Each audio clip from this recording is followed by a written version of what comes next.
podcast. Come take this walk with me. Welcome back to the Three Pale Ales podcast with your host, the brother Dr. Jason Branch, where we rediscover who we were, embrace who we are, and make room for who we're trying to become. If that is you, you are in the right place at the right time.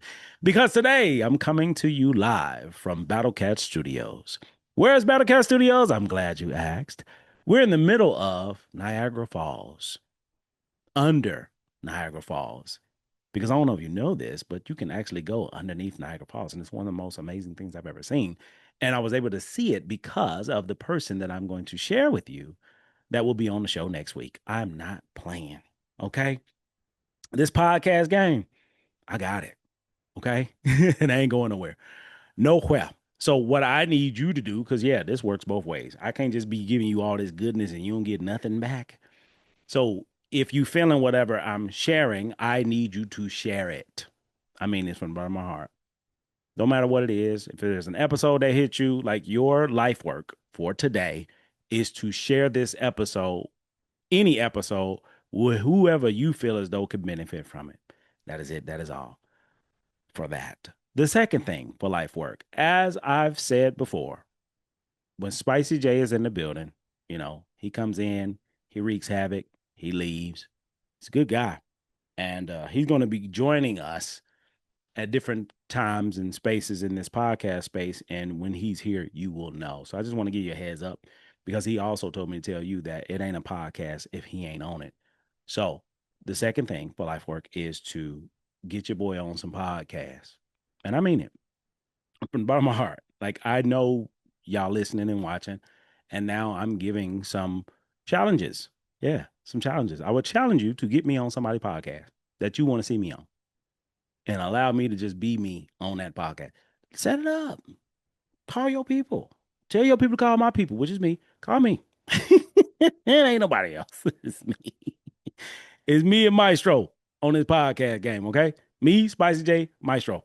That's what we got at this point in time in life. We creating all this, and you all eating it up. And I need you to give it away because I'm trying to glow up. Right now, we got over 200 subscribers on YouTube, which is insane to me. Over 200 of y'all is more than willing to listen to what I got to say. Again, my healing journey, you just get access to because this podcast is for me and you and them. All caps. There's merch. Speaking of caps, if you're watching this on YouTube, you see the hat. I am him. You see the shirt. I am him because that's who I am. And all of us have an opportunity to become the best version of ourselves, which means you're going to be him, her, or them. I am. That pays homage to the struggle, civil rights movement. If you know, you know, you know. If you don't, look it up. Him represents the person I am today. And this changes every single day because we all change every day, even if it doesn't feel like it. I'm challenging you to change. And one way that you can change is by hiring a coach. I'm an executive performance coach. Yes, I am. And I'm one of the greatest, I'm the greatest executive performance coach of all time. I'm speaking it now. And some people may feel some kind of way about it. Ain't got nothing to do with me. Those are your feelings. Okay. So if you are in need of transition, transformation, you want to shift, you want to change, you need a program, you need an individual, you need somebody there every month, whatever you need, I'm offering it at a very valued cost price at this time. It's going to be ridiculous later. Telling you now. I'm talking about Myron Golden numbers. If you know, you know. Myron Golden's my hero. I look up to this man all the time. He don't even know me and adopted me years ago as a nephew.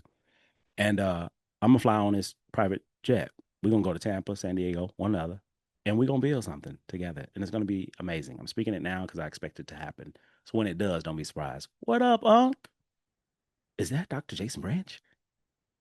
I'm gonna keep saying this because that's what I feel like he gonna say to me. So if I keep saying it, then he gonna say it to me. And when he does, I'm gonna be back on this show telling you what happened. Man, me and Unc was riding, dog. He started off with a little scripture, and I told him, all right, man, Jesus still in here. You do not have to quote scripture anymore. He laughed at me and said, well, if you broke as a joke, he stuck like Chuck in a pickup truck. Whole conversation becomes something else. I'm an influencer now. I know it. It ain't got nothing to do with social media. I'm an influencer because I have the ability to influence people to do things that helps them get better at being who they are. That's a real influencer to me. If somebody influences you to do something you don't want to do, that's a different kind of influencer. Me, I help you do what it is that you want to do anyway. That's your future self, whispering. Old self, screaming. Current self, confused. Call me today. 404 43. Text, I'm sorry, don't call me. Text me today. 404 436 2540. And I mean this. And I appreciate those who do like take me up on this offer and text me and just say, hey, what up? I'm random. I don't want to give my name, but appreciate what you're doing. Keep up the good work, baby. Boo boo. I appreciate it, man. It means the world to me because it means that you all are listening. So, without further ado, let's dive into this show. I had to give you what I had because I sponsor my own show. And everything that I share with you is how I paid for this show. So, there were bills to pay and we got them paid. Now, let's get into the healing experience because next week's episode, I'm bringing on family. I'm bringing on family. And this family member is Vindola Maria Lawrence. I'm gonna give it to you now, so you know what we finna do. And again, in March, I'm celebrating women's history. I'm just talking about women. I'm bringing on and connecting with women who have inspired me, who's impacted me in some kind of way in space, and just paying homage, giving flowers, giving roses, giving love, because Maria has knowledge. She is wise beyond her years. And I want to share her with you because she influenced me to be him. Ooh, wee. And she is her all day. Now, don't be surprised. She come out here with some, her sweatshirt, her t-shirt. Who knows? Don't be surprised now. I'm just telling you ahead of time. So let's dive into it. Why are we in Niagara Falls? Because that's one of the most pivotal places that Maria and I connected when she came to visit me when I was at Youngstown State. As you're noticing, all the episodes are connected. So if you jump in here, go back to the past ones. Every episode I'm intentionally now putting together because it's all a story. This entire podcast experience is a story, and I'm just telling them. And I'm learning that I'm pretty decent at this. So this is what I'm doing. Thanks for the love. I'm giving it to myself, and I hear it from you. So me and Maria grew up together. It was three siblings, her and her two siblings, Jamel and Tammy, and they came from the matriarch of the family, the sister, like all the grandmothers, my grandmother and her sisters, all of them are the matriarchs of the family because they're all just everything and some. So Bernice, my grandmother, Marlene, her grandmother, and there was just always love. Like we first cousins, like it's us. And for all the cousins, uh, we like siblings because we grew up together. So big shout out to all the cousins. Kevin, Kenny, Casey, Keisha, Aaron, everybody, Greg, Jabel, Manny, James, all 13 James, everybody, anybody that I didn't mention, I'm talking about you too. Big shout out to all the cousins. First cousins is like siblings. So being an only child, having a sister was amazing to me. And that's why for a lot of people, a lot of women who I connected with, it feels like a brother sister relationship because that's the energy I bring. Big brother, little brother, some kind of brother energy. And that's what I had then, and it's followed me all the way to now. And a very fond memory I'm going to share that's inside, but now I'm sharing it outside, is we all had very similar experiences related to, having a matriarch, having a mom figure, a grandmother figure in the house, more often than not. And religion, church, spirituality, connection, love, giving, empathy, spending the night, staying at auntie house, walking to the store, going up the street, like childhood memories. Like we had that together. And one of the fondest memories when we first got a camcorder. I don't know whose it was, where it came from, but we turned that thing on and we all turned up. We was at Diane's house. Shout out Diane. If you know, you know. Again, this podcast for me, it ain't for y'all. So if you don't know these folks, go to Dayton and go look for them. 714 North Broadway. Go knock on the door. Somebody gonna answer. I don't know who. Somebody gonna answer. I'm looking for them folks that Dr. Brett talked about on the podcast. They around there somewhere. So we at Diane's house. There's a camcorder, and all the cousins, all the siblings, we're there, and we on video, and I'm wilding. I'm doing exact what I'm doing now is what I was doing then on video. I'm about to blow up. acting silly, playing like I've been this way. And now I'm allowing myself to be this way publicly. I didn't allow it before because of people, places, and things. But now it's like, man, that's been me the whole time. And that's a missing tape. Like, I hope it never gets out because there's so much on that tape that can possibly just, it's embarrassing. It's nothing that I'm going to go to jail for. It's no Epstein, nothing like that. But uh, it's not on that level.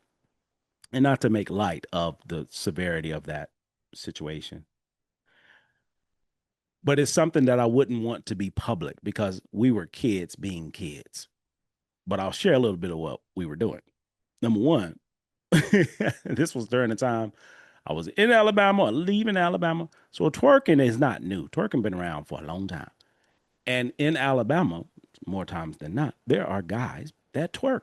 Not in the twerking sense of this twerking sense that could be, subjective, but it was just used as a dance. It was a dance. It wasn't sexual or anything like that. What it is now is very different. But that was then. So we on there playing like we're doing what we do as children and it's on tape. And like that was us performing. And it's one of those memories that we'll never forget. And we talk about it like, man, I wonder where the tape at. Um, because of all the things that we were saying then, we say now in reference to that time. Maria was a part of that. And we always stayed connected. We always, no matter what was going on for me in life, me leaving Ohio, transitioning, we always stayed connected, stayed in touch because she was like my little sister. I was like her big brother, although she had a big brother. It's different because everybody is different. Even your own siblings, your own parents, it's different. So sometimes, you get to choose your family.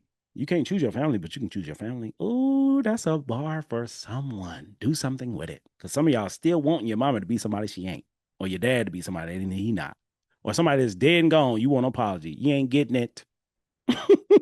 Even when you die, you ain't gonna get it. Because you don't know where you're gonna be. You don't know where they are. Some folks crispy at the barbecue. Other folks got their wings. Other folks still in the dirt. Anyway, my point is, Spice J's in the building. There are times throughout my life, our lives as siblings, we always support each other. Graduation, we there, anniversary, whatever you doing, we in it. And I did it for years and we did it for each other. And Maria was one of those people who always did it, always supported love. And one of the most pivotal moments in our life in adulthood was Niagara Falls. Because throughout our lives, when we do as cousins, which is family, siblings, we would do different trips. We would go to Gatlinburg, we'll go to the mountains, cabin, we're in a cabin, and all the cousins, we there. We cook breakfast, we play games, we kick it. It's a nice time. So if your family don't do stuff like that, I highly recommend it. You can start it. And I want you to think about the term family. It doesn't have to be the people that you were born into. It could be the people that you create. Family is whatever you say it is. So throughout these excursions we would have to catch up and just connect, we were able to just talk and go deep and talk about God and religion and relationships and life. And it was just love, always. Fast forward, as I mentioned in previous episode, how dark things got in the doc program. Family was everything for me, families and friends. And being in at Youngstown was very lonely, very isolating. And there was a lot of family that was doing their own thing. They ain't had time for your boy, which is understandable. But she did. She made time. Maria made time for me during that time. And it was a dark time because I'm a doc student, being a doc student. And she didn't know everything, but knew enough to know, man, it's dark. I'm finna come check on you. Finna come check on you. And that's what she did. And we turned it into an experience together where we really just dove into learning more about the adult version of each other. And there was always accountability. There was always love. There was always, hey, hold on now, slow down, cuz hold on both ends. Just holding each other accountable and being able to be a mirror for each other. So we took advantage of the opportunity. We kicked it in Youngstown and then decided she's never been to Niagara. Uh, and I've never been with family. Let's go check it out. So we went, got a hotel room, and Maria doesn't drink, so she ain't part of that life. She ain't finna, a little water and she good. You know what I'm saying? She's just not part of that life. We're complete opposites on on that. I'm partying, I'm kidding, whatever. I'm with it for her. Nah, we ain't doing all that. Mm-mm, be quiet. Too much noise. Put a movie on. Put a show on. Give me some cover. I know it's 7:30. Shut up. I'm going to bed. And it's like 7:30. I'm finna turn up. So we're opposites in that end, but it works for us. So this particular night, this is, my bartending skills, bartending life, and just living life. And I wanted to introduce her to bourbon. So I picked up a bottle, and it wasn't just any bottle. I went and got the Maker's 46. If you know, you know. Shout out to my bourbon drinkers. Shout out to my Makers folks. Um, During my excursion, I made a trip to the bourbon capital of the world, Kentucky, and I just did the bourbon trail. This is by myself, doc student, travel. I'll tell about that story as we move into season 4. So I had a bottle and wanted to introduce her to a very special bottle, unique bottle. And I opened it up knowing like she don't drink, so she's gonna do this for me, like out of paying homage to celebrate, even in the darkest place of this doc program, dissertation phase and internship. We were celebrating in the middle of it in this hotel overlooking Niagara Falls, the actual falls. And it was amazing. It was just love and cousins being siblings. And I never had an opportunity to do that with an actual sister because I didn't have one, at that time, that I have a relationship with to do things like this. I always wanted it. I always had a desire, but didn't have it. So my cousin became my sister. So I poured in, literally. And we turned up with the Makers 4 to 6, and that just opened a whole nother door of exploring lived experiences of each other. Like we're so close. We may be a little different in age, about 8 years or so, maybe less, but we have different perspectives and lived experiences from a different lens based off of age and where you are in family. So we were able to talk about the basement of what was like life like for you as Marlene's grandbaby, Grips son. And how was life for you, me, as Bernice boy, Brenda boy? That's what we call folks from the South, even though we're in the Midwest, folks from the South. So we got a chance to hear each other's perspective where we didn't know what life was like for the other person because number one, we don't ask. Number two, the opportunity to present itself. Number three, we ain't talking about nothing deep for the most part. Just want to talk about facts.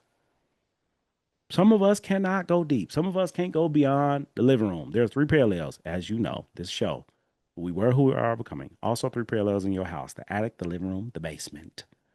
The basement is where the magic happens. Dark place is your house, the most uncomfortable place in your house. And many of us don't go because it's too uncomfortable. But Maria is more than willing to do uncomfortable things because she did the most uncomfortable thing anybody could do, which was leave where she lived. Gotta talk about it, fam. One of the greatest things Maria did that I observed was to make a really tough decision and leave her home state. And it took a while to get to that place. And I was a part of that journey because I was pouring into her because I was all over the place. And I knew how different life was by being exposed to different people, places, and things, especially in other states, other cities. She didn't have that. So she didn't travel a lot. Stay close to home, comfort, safety, culture, protection, and being a caregiver. She was a caregiver for several years. So she didn't pour a lot into herself until she began to see herself as her, all caps, no blue hat. And that came from being willing to step outside of her comfort zone. And before she stepped out of her comfort zone, we would have conversation. What is it like? So one of the biggest questions that came up that let me know where she was not aware of the culture in Alabama because she didn't spend a lot of time there. She may spend the summer, a little time here and there, but not enough time to know what it was really like because she never lived there. For me, I lived there off and on for years. And so one of the things that she was worried about is like, yo, are they still hanging people down there? I'm dead serious. Are they?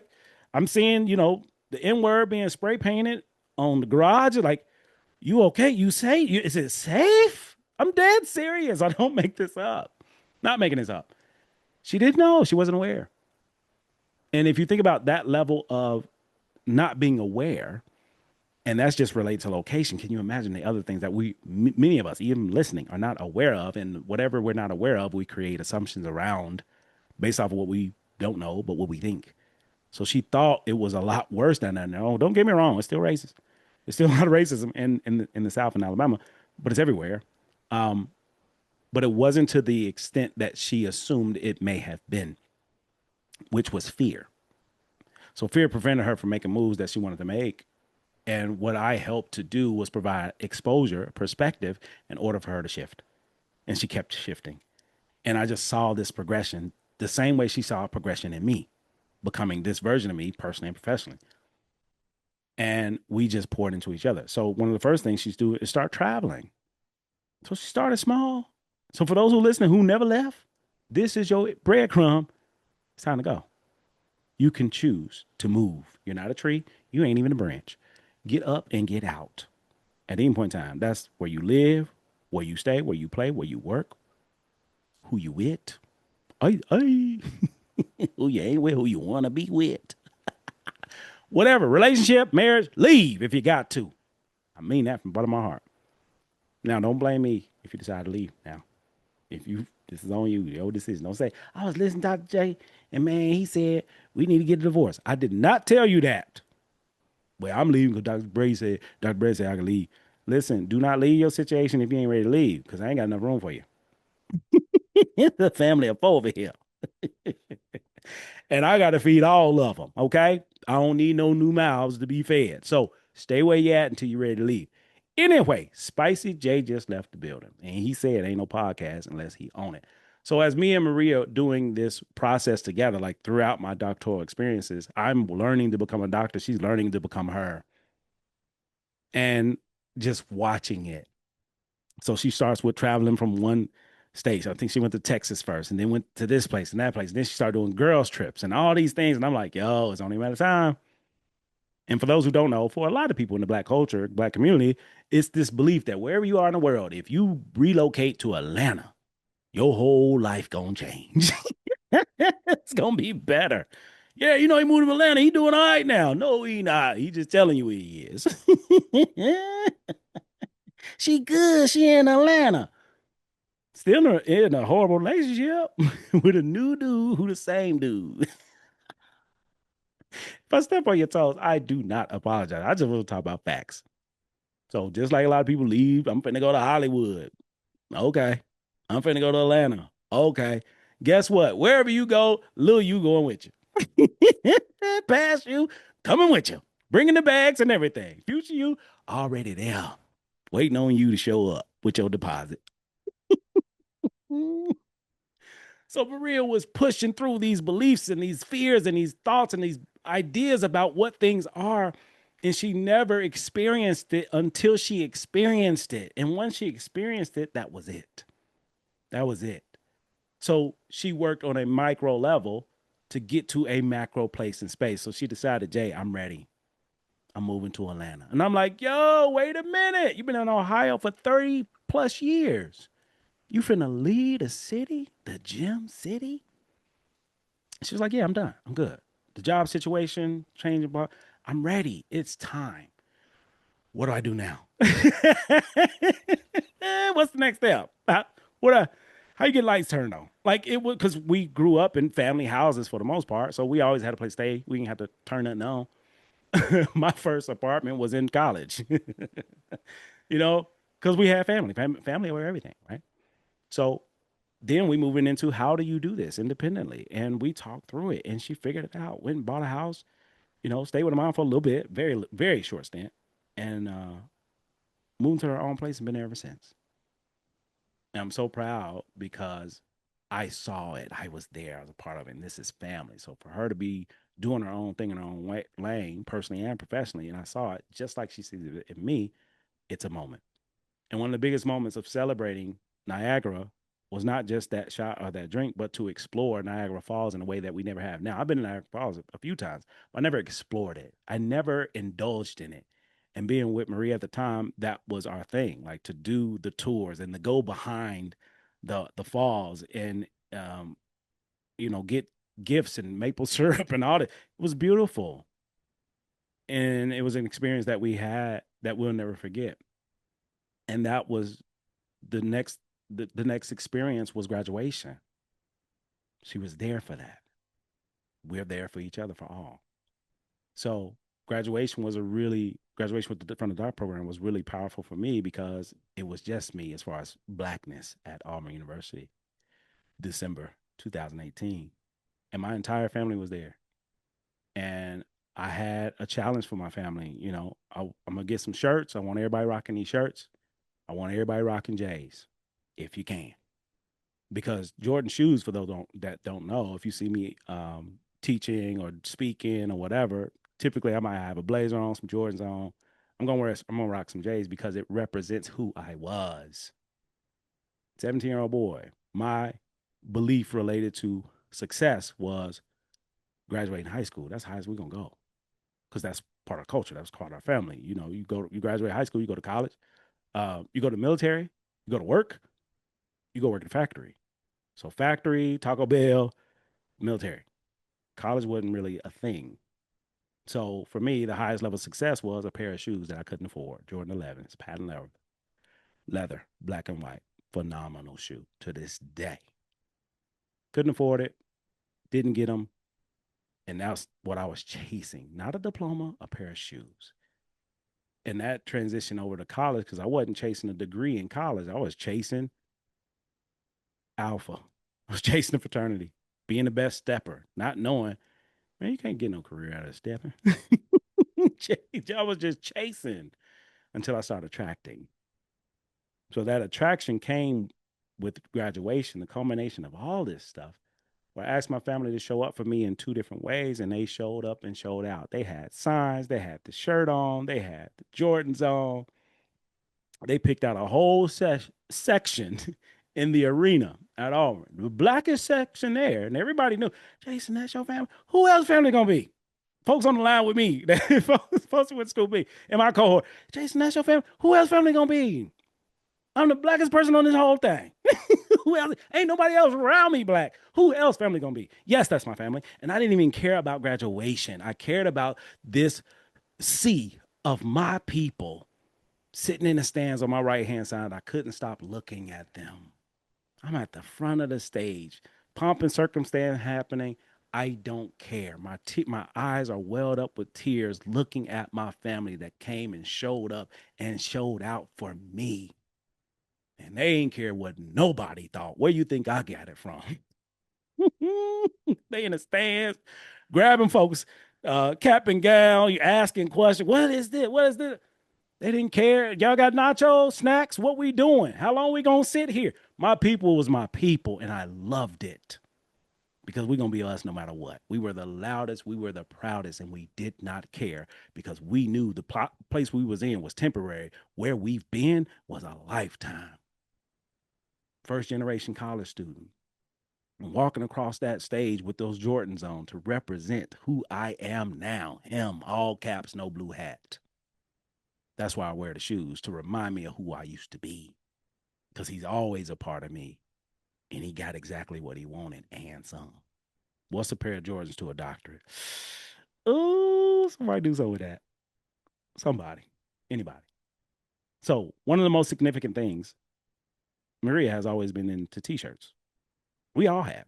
But Maria, usually t-shirt, this, that, blue, some cool shoes, some Nikes. She gonna rock some cool ass Nikes. That's just how she works. She get down. So she rocking a shirt. Everybody rocking a shirt. To this day, Maria still rocks this shirt. And on the front of the shirt, it has finished, but spelled PHI, finished with the D, meaning PhD, finished. And then on the back of it, it said, it takes a village. And I cited my own name, Branch 2018. And everybody was rocking that shirt.